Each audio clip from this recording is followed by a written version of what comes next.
শিলিগুড়ি শহরের হাকিমপাড়ায় একটি বহুতল নির্মাণকে নিয়ে বেশ কিছু অভিযোগ সামনে এসেছে।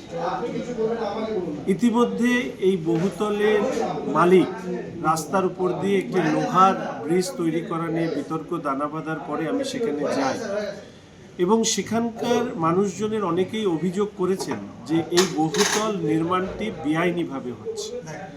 এক্ষেত্রে স্থানীয় কাউন্সিলর, দীর্ঘদিনের কংগ্রেস নেতা শ্রী সুজয় ঘটক মহাশয় এই ব্যাপারে প্রকাশ্যে মুখ খুলেছেন এবং আমরা জানি যে শিলিগুড়ি সিসমিক জোন 4 থেকে সিসমিক জোন 6-এ অন্তর্ভুক্ত হয়েছে।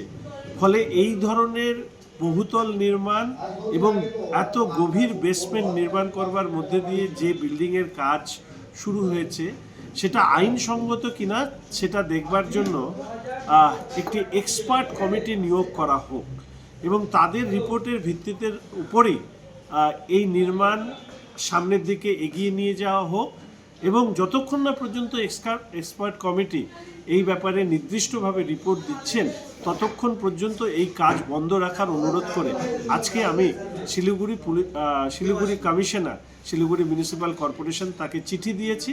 আমি দেখতে চাই আগামী দিনে ওনারা কী ব্যবস্থা নেন।